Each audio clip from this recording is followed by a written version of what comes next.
നമസ്കാരം. മുൻവർഷ ചോദ്യപേപ്പറുകളിൽ നിന്നും പിന്നെ എനിക്ക് ഇമ്പോർട്ടൻ്റ് ആയി തോന്നിയതുമായ ചില ചോദ്യങ്ങളാണ്. 10 ചോദ്യങ്ങളാണുള്ളത്. എക്സാമായി തന്നെ ആദ്യം അറ്റൻഡ് ചെയ്യുക, അതിനുശേഷം മാത്രം ഉത്തരങ്ങൾ നോക്കുക. ചോദ്യങ്ങളിലേക്ക് കടക്കാം. ഫസ്റ്റ് ക്വസ്റ്റ്യൻ, ശക്തിയുടെ കവി എന്നറിയപ്പെടുന്നത്? A. Ayyappa Panicker, B. P. Kunhiraman Nair, C. Edasseri, D. Akkitham. Second question, Philosophiae Naturalis Principia Mathematica എന്ന കൃതി രചിച്ചത്? A. Isaac Newton, B. John Dalton, C. Nambi Narayanan, D. Doctor K. Sivan. Who wrote Philosophiae Naturalis Principia Mathematica? Third question, സുരക്ഷാ fuse പ്രവർത്തിക്കുന്നത് വൈദ്യുത പ്രവാഹത്തിന്റെ ഡാഷ് ഫലം പ്രയോജനപ്പെടുത്തിയാണ്? A. രാസഫലം, B.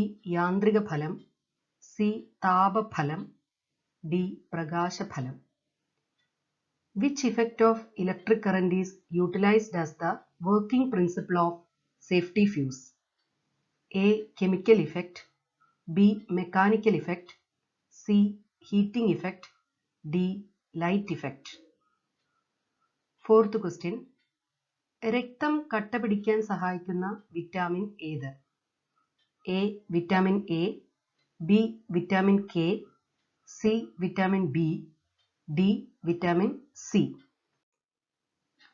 Which among these is the clotting vitamin or that is essential for the clotting of blood? A. Vitamin A, B. Vitamin K, C. Vitamin B, and D. Vitamin C. Fifth question, ദേശീയ ശാസ്ത്ര ദിനം, national science day. A. June 5, B. February 28, C. October 2, D. December 1. Sixth question, 15ാം കേരള നിയമസഭ speaker? Who is the speaker of 15th Kerala Legislative Assembly? A. P. Sreeramakrishnan, B. M. B. Rajesh, C. Veena George, D. V. Sivankutty. Seventh question, ലോക ഭൗമ ദിനമായി ആചരിക്കുന്ന ദിവസം? Which day is celebrated as World Earth Day? A. September 16, B. April 22, C. March 22, D. June 5. Eighth question, 2017 പ്രഥമ ONV പുരസ്കാര ജേതാവ്? The first recipient of the ONV award in 2017. A. Sugathakumari, B. Madhavikutty, C. Ezhacheri Ramachandran, D. V. Madhusoodanan Nair. Ninth question, a brief history of time എന്ന ഗ്രന്ഥം രചിച്ചത്? The popular science book on cosmology, A Brief History of Time, is the work of A. Stephen Hawking, B. Isaac Newton, C. M.S. Swaminathan, and D. Albert Einstein. 10th question, ISROയുടെ ആസ്ഥാനം? The headquarters of ISRO is at A. Thiruvananthapuram, B. Bangalore, C. Delhi, and D. Kolkata. ഇത്രയുമാണ് 10 ചോദ്യങ്ങൾ. ഇനി നമുക്ക് ഉത്തരങ്ങളിലേക്ക് കടക്കാം. First question, ശക്തിയുടെ കവി എന്നറിയപ്പെടുന്നത്? ആരാണ് ശക്തിയുടെ കവിയായി അറിയപ്പെടുന്നത്? Option C. ഇടശ്ശേരി. ഇടശ്ശേരി ഗോവിന്ദൻ നായർ. ഇദ്ദേഹത്തിന്റെ പൂതപ്പാട്ട് എന്ന കൃതി വളരെ പ്രസിദ്ധമാണ്. കാവിലെ പാട്ട് എന്ന കൃതിക്കാണ് കേന്ദ്ര സാഹിത്യ അക്കാദമി അവാർഡ് ഇദ്ദേഹത്തിന് ലഭിച്ചത്. ഇടശ്ശേരി അദ്ദേഹത്തിന്റെ പൂർണ്ണമായിട്ടുള്ള നാമമാണ് ഇടശ്ശേരി ഗോവിന്ദൻ നായർ. പൂതപ്പാട്ട്, കാവിലെ പാട്ട് അദ്ദേഹത്തിന്റെ കൃതികളാണ്. കാവിലെ പാട്ട് എന്ന കൃതിക്കാണ് കേന്ദ്ര സാഹിത്യ അക്കാദമി അവാർഡ് ലഭിച്ചത്. അയ്യപ്പ പണിക്കർ, പൂക്കാതിരിക്കാൻ എനിക്കാവതില്ലേ എന്ന് തുടങ്ങുന്ന കവിത ആരാണ് രചിച്ചത്? അയ്യപ്പ പണിക്കർ. പൂക്കാതിരിക്കാൻ എനിക്കാവതില്ലേ എന്ന് തുടങ്ങുന്ന കവിത രചിച്ചത് അയ്യപ്പ പണിക്കരാണ്. പി. കുഞ്ഞിരാമൻ നായർ, പി എന്ന തൂലികാ നാമത്തിൽ അറിയപ്പെടുന്ന കവി ആരാണ്? പി. കുഞ്ഞിരാമൻ നായർ. അക്കിത്തം അച്യുതൻ നമ്പൂതിരി. ഇദ്ദേഹത്തിനാണ് 2019 ജ്ഞാനപീഠം പുരസ്കാരം ലഭിച്ചത്. മലയാള സാഹിത്യത്തിന് നൽകിയ സമഗ്ര സംഭാവനകളെ പരിഗണിച്ചാണ് അക്കിത്തം അച്യുതൻ നമ്പൂതിരിക്ക് 2019 ജ്ഞാനപീഠം പുരസ്കാരം ലഭിച്ചിരിക്കുന്നത്. Second question. Philosophiae Naturalis Principia Mathematica എന്ന കൃതി രചിച്ചത്? Who wrote Philosophiae Naturalis Principia Mathematica? ആരാണ്? Isaac Newton. Option A Isaac Newton. അദ്ദേഹമാണ് ഫിലോസഫിയ നാച്ചുറാലിസ് പ്രിൻസിപ്പിയ മാത്തമാറ്റിക്ക എന്ന കൃതിയുടെ രചയിതാവ്. John Dalton. ഇദ്ദേഹത്തിന്റെ കൃതിയാണ് atomic theory of matter. Atomic theory of matter എന്ന ഗ്രന്ഥം രചിച്ചത് ആരാണ് എന്ന് ചോദിച്ചു കഴിഞ്ഞാൽ ആരാണ്? John Dalton. നമ്പി നാരായണൻ. ഇദ്ദേഹം ISROയിലെ സയന്റിസ്റ്റ് ആയിരുന്നു. ഇദ്ദേഹത്തിന്റെ ആത്മകഥയാണ് ഓർമ്മകളുടെ ഭ്രമണപഥം. ഓർമ്മകളുടെ ഭ്രമണപഥം എന്ന ആത്മകഥ ആരുടേതാണെന്ന് ചോദിച്ചു കഴിഞ്ഞാൽ നമ്പി നാരായണൻ. ISROയിലെ സയന്റിസ്റ്റ് ആയിരുന്നു. Then doctor K Shivan.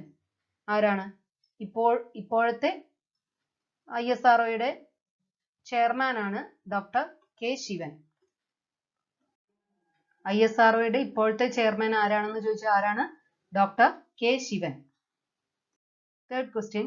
സുരക്ഷാ ഫ്യൂസ് പ്രവർത്തിക്കുന്നത് വൈദ്യുത പ്രവാഹത്തിന്റെ ഡാഷ് ഫലം പ്രയോജനപ്പെടുത്തിയാണ്. Which effect of electric current is utilised as the working principle of safety fuse? ഏതാണ് ഉത്തരം വരിക? ഓപ്ഷൻ സി താപഫലം. അതായത് അതിന്റെ heating effect of electric current ആണ് is utilized as the functioning principle of safety fuse. അതായത് നമുക്കറിയാം അധികമായിട്ടുള്ള താപം അല്ലെങ്കിൽ ഹീറ്റ് കറന്റ് പാസ് ചെയ്ത് കഴിഞ്ഞാൽ എന്തുണ്ടാവും? സേഫ്റ്റി ഫ്യൂസ് അല്ലെങ്കിൽ ഫ്യൂസ് കമ്പി ഉരുകും അല്ലെ? അപ്പോൾ അവിടെ ഹീറ്റിംഗ് ഇഫക്റ്റ് ആണ് യൂട്ടിലൈസ് ചെയ്തിട്ടുള്ളത്. Then fourth question. രക്തം കട്ട പിടിക്കാൻ സഹായിക്കുന്ന വിറ്റാമിൻ ഏത്? ഏതാണ് രക്തം കട്ട പിടിക്കാൻ സഹായിക്കുന്ന vitamin? or which vitamin is essential for the clotting of blood? ഏതാണ്? Option B vitamin K. Then vitamin A എന്തിനാണ്? കണ്ണിന്റെ ആരോഗ്യത്തിന് വളരെ ഇമ്പോർട്ടന്റ് ആണ് വിറ്റാമിൻ എ. ഇലക്കറികളിലൊക്കെ ധാരാളം കാണുന്നതാണ് വിറ്റാമിൻ എ. ചീര അങ്ങനെയുള്ള ഇലക്കറികളിൽ ധാരാളം കാണുന്ന വിറ്റാമിൻ ആണ് വിറ്റാമിൻ എ. അപ്പോൾ വിറ്റാമിൻ എയുടെ ഡെഫിഷ്യൻസി മൂലം അല്ലെങ്കിൽ അപര്യാപ്തത മൂലം നേത്ര രോഗങ്ങളാണ് മെയിൻ ആയിട്ട് ഉണ്ടാവുക. നൈറ്റ് ബ്ലൈൻഡ്നസ്, നിശാന്തത പോലുള്ള രോഗങ്ങൾക്ക് കാരണം ഏതിന്റെ അപര്യാപ്തതയാണ് എന്ന് ചോദിച്ചാൽ vitamin A. Then vitamin B. Vitamin B is a group of vitamins. B complex vitamins കേട്ടിട്ടുണ്ടാവില്ലേ? അപ്പോൾ vitamin B. Then vitamin C. Vitamin C എന്താണ്? വിറ്റാമിൻ സിയുടെ മറ്റൊരു പേരാണ് എന്ത്? Ascorbic acid. വിറ്റാമിൻ സിക്ക് മറ്റൊരു പ്രത്യേകത ഉണ്ട്. എന്താണ്? ജലത്തിൽ ലയിക്കുന്ന വിറ്റാമിൻ. ജലത്തിൽ ലയിക്കുന്ന വിറ്റാമിൻ ആണ് vitamin that is dissolved in water. ഏതാണ്? Vitamin C. അതുപോലെ പാകം ചെയ്താൽ നഷ്ടപ്പെടുന്ന വിറ്റാമിൻ ഏതാണ്? Vitamin C. Then next question. Fifth question. ദേശീയ ശാസ്ത്ര ദിനം നാഷണൽ സയൻസ് ഡേ എന്നാണ്? Option B February 28. ഫെബ്രുവരി 28 ദേശീയ ശാസ്ത്ര ദിനം അല്ലെങ്കിൽ നാഷണൽ സയൻസ് ഡേ ആയിട്ട് ആചരിക്കുന്നത്. CV രാമൻ ഇന്ത്യൻ ഭൗതിക ശാസ്ത്രജ്ഞനാണ്. അദ്ദേഹമാണ് രാമൻ ഇഫക്റ്റ് അഥവാ രാമൻ പ്രഭാവം കണ്ടുപിടിക്കുന്നത്. അദ്ദേഹത്തിന്റെ ഈ കണ്ടുപിടുത്തം അനൗൺസ് ചെയ്ത ഡേറ്റ് ആണ് ഫെബ്രുവരി 28. അപ്പൊ അദ്ദേഹത്തിനെ ആദരിക്കുന്നതിനായിട്ടാണ് ഫെബ്രുവരി 28 ദേശീയ ശാസ്ത്ര ദിനമായിട്ട് ആചരിക്കാൻ തുടങ്ങിയത്. ഇവിടുത്തെ ഈ വേർഡ് ദേശീയമാണോ എന്താണെന്നുള്ളത് ശ്രദ്ധിക്കണം. ഇവിടെ ദേശീയ ശാസ്ത്ര ദിനമാണ് ചോദിച്ചിട്ടുള്ളത്. That is national science day. February 28. അതേ സമയത്ത് വേൾഡ് സയൻസ് ഡേ ലോക ശാസ്ത്ര ദിനമാണ് ചോദിച്ചിട്ടുള്ളതെങ്കിൽ നവംബർ 10 ആണ് ഉത്തരം. November 10. June 5 world environment day. ലോക പരിസ്ഥിതി ദിനമാണ് ജൂൺ 5.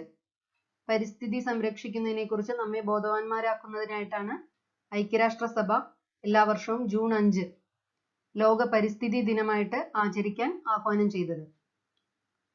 അതായത് വേൾഡ് എൻവയോൺമെന്റ് ഡേ, ലോക പരിസ്ഥിതി ദിനമാണ് ജൂൺ 5. ദെൻ ഒക്ടോബർ 2, അത് നമുക്ക് എല്ലാവർക്കും അറിയാവുന്നതായിരിക്കും, Gandhi Jayanti, birth date of Mahatma Gandhi. അന്ന് തന്നെയാണ് international day of non violence, അന്താരാഷ്ട്ര അഹിംസാ ദിനമായിട്ട് ആചരിക്കുന്നതും ഒക്ടോബർ 2 തന്നെയാണ്. Then December 1, world AIDS day, ലോക എയ്ഡ്സ് ദിനമായിട്ട് ആചരിക്കുന്ന ദിവസമാണ് ഡിസംബർ 1. അപ്പൊ ഈ ഡേയ്സ് ഒക്കെ ഓർത്തിരിക്കാൻ നിങ്ങൾ ഒരു എളുപ്പമാർഗം സ്വീകരിക്കേണ്ട എന്താന്ന് വെച്ച് കഴിഞ്ഞാൽ, നമ്മളുടെ ലൈഫിൽ എന്തെങ്കിലും ഡേയ്സുമായിട്ട് ഈ ഡേയ്സിന് എന്തെങ്കിലും ഒരു ലിങ്ക് ഉണ്ടോ എന്ന് നോക്കുക. അപ്പൊ അതുമായിട്ട് ലിങ്ക് ചെയ്ത് പഠിച്ചു കഴിഞ്ഞാൽ ഡേയ്സ് ഓർക്കാൻ എളുപ്പമായിരിക്കും. അതായത് നമുക്ക് പ്രിയപ്പെട്ടവരുടെ ആരുടെയെങ്കിലും ബർത്ത്ഡേയോ വല്ലതും ഉണ്ടെങ്കിൽ അതുമായിട്ട് ലിങ്ക് ചെയ്തിട്ടുണ്ടെന്ന് പഠിക്കുക. ആ ഡേറ്റുകളിൽ ഏതെങ്കിലും വരുന്നുണ്ടെങ്കിൽ, അല്ലെങ്കിൽ നമുക്ക് ഇമ്പോർട്ടൻ്റ് ആയിട്ടുള്ള ഡേറ്റ്സ് ഏതെങ്കിലും ഉണ്ടെങ്കിൽ അതുമായിട്ടൊക്കെ ലിങ്ക് ചെയ്ത് പഠിച്ചു കഴിഞ്ഞാൽ മറക്കാതിരിക്കും. ദെൻ 6th ക്വസ്റ്റ്യൻ, 15ാം കേരള നിയമസഭാ speaker. Who is the speaker of 15th Kerala legislative assembly? ആരാണ്? Shri M B Rajesh. അപ്പോ option B, Shri M B Rajesh ആണ് 15ാം കേരള നിയമസഭയുടെ, അതായത് ഇപ്പോഴത്തെ നിയമസഭയുടെ സ്പീക്കർ. അതേസമയത്ത് 14ാം കേരള നിയമസഭയുടെ സ്പീക്കറാണ് ചോദിച്ചതെങ്കിൽ പി ശ്രീരാമകൃഷ്ണൻ. അദ്ദേഹമാണ് 14th കേരള ലെജിസ്ലേറ്റീവ് അസംബ്ലിയിലുള്ള ഉണ്ടായിരുന്ന സ്പീക്കർ. ദെൻ ശ്രീമതി വീണ ജോർജ്, ആരോഗ്യമന്ത്രി, ഇപ്പോഴത്തെ ആരോഗ്യമന്ത്രി, അതായത് 15ാം കേരള നിയമസഭയിലെ ആരോഗ്യമന്ത്രി ആണ് ശ്രീമതി വീണ ജോർജ്. കൂടാതെ വനിതാ ശിശുക്ഷേമ വികസന വകുപ്പ് കൈകാര്യം ചെയ്യുന്നതും ശ്രീമതി വീണ ജോർജ് തന്നെയാണ്. അപ്പോ she is the health minister and also women and child development.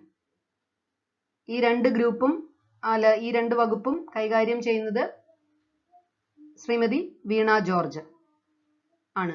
Then ഇതിന് മുന്നത്തെ 14ാം കേരള നിയമസഭയിലെ ആരോഗ്യമന്ത്രി എല്ലാവർക്കും അറിയുന്നതായിരിക്കും, കെ ശൈലജ, ശ്രീമതി കെ ശൈലജ ടീച്ചറാണ്.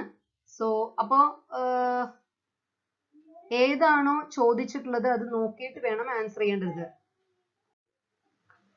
അതായത് 15th ആണോ 14th ആണോ അത് നോക്കിയിട്ട് വേണം ആൻസർ ചെയ്യേണ്ടത്. ശ്രീ വി ശിവൻകുട്ടി, അദ്ദേഹമാണ് ഇപ്പോഴത്തെ വിദ്യാഭ്യാസ മന്ത്രി. അതുകൂടാതെ തൊഴിൽ മന്ത്രി, വിദ്യാഭ്യാസം, തൊഴിൽ, ഈ രണ്ട് വകുപ്പും കൈകാര്യം ചെയ്യുന്നത് ശ്രീ വി ശിവൻകുട്ടി. 14th, അതായത് ഇതിന് മുന്നത്തെ കേരള നിയമസഭയിലെ വിദ്യാഭ്യാസ വകുപ്പ് കൈകാര്യം ചെയ്തിരുന്നത് ശ്രീ സി രവീന്ദ്രനാഥ്. അത് എല്ലാവർക്കും അറിയുന്നുണ്ടായിരിക്കും. അപ്പൊ ഏതാണോ ചോദിച്ചിരിക്കുന്നത് അത് കൃത്യമായി നോക്കിയിട്ട് ആൻസർ ചെയ്യുക. 7th ക്വസ്റ്റ്യൻ, ലോക ഭൗമ ദിനമായി ആചരിക്കുന്ന ദിവസം, world earth day. Option B April 22. April 22 ആണ് ലോക ഭൗമ ദിനമായി ആചരിക്കുന്നത്, അഥവാ world earth day. Then September 16 ആണ് ലോക ഭക്ഷ്യ ദിനമായിട്ട് ആചരിക്കുന്നത്, വേൾഡ് ഫുഡ് ഡേ. ലോക ഭക്ഷ്യ ദിനമായിട്ട് ആചരിക്കുന്നത് സെപ്റ്റംബർ 16. മാർച്ച് 22 ലോക ജലദിനം, വേൾഡ് വാട്ടർ ഡേ ആണ് മാർച്ച് 22, ലോക ജലദിനം. ജൂൺ 5 ഓൾറെഡി ഡിസ്കസ് ചെയ്തു, that is world environment day, ലോക പരിസ്ഥിതി ദിനം. Then next 8th question, 2017 പ്രഥമ ONV പുരസ്കാര ജേതാവ്.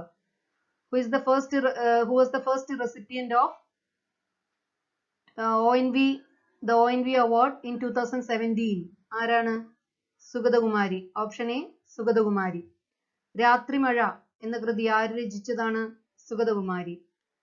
ദെൻ നീർമാതളം പൂത്തകാലം ആരുടെ കൃതിയാണ്? മാധവിക്കുട്ടി. കമലാ സുരയ്യ, മാധവിക്കുട്ടിയുടെ പേര് പിന്നീട് മാറ്റിയപ്പോഴതാണ് കമലാ സുരയ്യ. ദെൻ ഏഴാച്ചേരി രാമചന്ദ്രൻ, 2020 വയലാർ അവാർഡ് ലഭിച്ചിട്ടുള്ളത് ശ്രീ ഏഴാച്ചേരി രാമചന്ദ്രന്റെ ഒരു വെർജീനിയൻ വെയിൽക്കാലം എന്ന കവിതാ സമാഹാരത്തിനാണ്. 2020 വയലാർ അവാർഡ് ആർക്കാണ് ലഭിച്ചിട്ടുള്ളത്? ഏഴാച്ചേരി രാമചന്ദ്രൻ. ഇദ്ദേഹത്തിന്റെ ഒരു വെർജീനിയൻ വെയിൽക്കാലം എന്ന കവിതാ സമാഹാരത്തിനാണ് 2020 വയലാർ അവാർഡ് ലഭിച്ചിരിക്കുന്നത്. വി മധുസൂദനൻ നായർ. വി മധുസൂദനൻ നായർ ഇദ്ദേഹത്തിനാണ് 2019 കേന്ദ്ര സാഹിത്യ അക്കാദമി അവാർഡ്.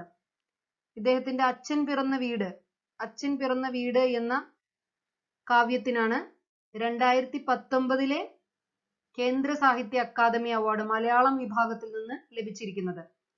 ഇംഗ്ലീഷ് വിഭാഗത്തിൽ നിന്ന് An Era of Darkness എന്ന കൃതിക്കാണ് ശ്രീ ശശി തരൂര് അദ്ദേഹത്തിന് ഇംഗ്ലീഷ് വിഭാഗത്തിൽ നിന്നും കേന്ദ്ര സാഹിത്യ അക്കാദമി അവാർഡ് ലഭിച്ചിരിക്കുന്നത്. മലയാളം വിഭാഗത്തിൽ നിന്നും വി മധുസൂദനൻ നായർ അദ്ദേഹത്തിന്റെ അച്ഛൻ പിറന്ന വീട് എന്ന കാവ്യത്തിനാണ് ലഭിച്ചിരിക്കുന്നത് 2019. അപ്പൊ ഏതാണ് വർഷം പറയുന്നതെന്ന് ശ്രദ്ധിക്കുക. 9th question. A Brief History of Time എന്ന ഗ്രന്ഥം രചിച്ചത്? The popular science book on cosmology, A Brief History of Time is the work of ആരുടെയാണ്? Option A Stephen Hawkings. ഇദ്ദേഹം കേംബ്രിഡ്ജ് യൂണിവേഴ്സിറ്റിയിലെ ശാസ്ത്രജ്ഞനായിരുന്നു, കോസ്മോളജിസ്റ്റ് ആണ്. ബ്ലാക്ക് ഹോൾസ് അതിനെക്കുറിച്ചൊക്കെ പരീക്ഷണം നടത്തിയതാണ്. ദെൻ സ്റ്റീഫൻ ഹോക്കിങ്സിന്റെ ബുക്കാണ് A brief history of time. Isaac Newton നമ്മൾ പറഞ്ഞതാണ്. ഫിലോസഫിയ നാച്ചുറാലിസ് പ്രിൻസിപ്പിയ മാത്തമാറ്റിക്ക എന്ന ഗ്രന്ഥം രചിച്ചത് ആരാണ്? Isaac newton. ഐസക് ന്യൂട്ടൺ അദ്ദേഹത്തിന്റെ ജന്മസ്ഥലം ഇംഗ്ലണ്ടിലെ വൂൾസ്തോപ്പ് ആണ്. ഇംഗ്ലണ്ടിലെ വൂൾസ്തോർപ്പ് എന്ന് പറഞ്ഞ സ്ഥലത്താണ് ഐസക് ന്യൂട്ടന്റെ ജന്മസ്ഥലം. ദെൻ എം എസ് സ്വാമിനാഥൻ ഇദ്ദേഹമാണ് ഇന്ത്യൻ ഹരിത വിപ്ലവത്തിന്റെ പിതാവ്. Father of green revolution in India. ഇന്ത്യയിലെ ഹരിത വിപ്ലവത്തിന്റെ പിതാവ്. ലോകത്തിൽ ചോദിക്കുകയാണെങ്കിൽ നോർമൻ ബോർലോഗ് ആണ്. ഇന്ത്യയിൽ ചോദിച്ചു കഴിഞ്ഞാൽ ഇന്ത്യൻ ഹരിത വിപ്ലവത്തിന്റെ പിതാവാണ്. Father of green revolution in India M S Swaminathan. The quest for a world without hunger. The quest for a world without hunger. Who is the author of this book? എന്ന് ചോദിച്ചു കഴിഞ്ഞാൽ ആരാണ്? M S Swaminathan. അതായത് ഒരു book series ആണ്. ഹരിത വിപ്ലവത്തിന്റെ സംബന്ധിച്ച് 50 വർഷത്തെ അതിലത്തെ ഇമ്പോർട്ടൻറ്റ് പേപ്പേഴ്സ്, സയന്റിഫിക് പേപ്പേഴ്സ് അതെല്ലാം കൂടെ യോജിപ്പിച്ചിട്ടുള്ള ഒരു ബുക്കാണ്, ബുക്ക് സീരീസ് ആണ്. ഡോക്ടർ എം എസ് സ്വാമിനാഥന്റെ The Quest for a World Without Hunger. Then next 10th question. ISROയുടെ ആസ്ഥാനം. The headquarters of ISRO എവിടെയാണ്? Option B Bangalore. അപ്പോൾ ഇതൊക്കെയാണ് ചോദ്യങ്ങൾ, അതിൻ്റെ ഉത്തരങ്ങൾ. അപ്പോൾ ഏതൊക്കെയാണ് തെറ്റിയതെങ്കിൽ അത് നോക്കുക, ശരിയാക്കുക, നന്നായി പഠിക്കുക. Okay, thank you.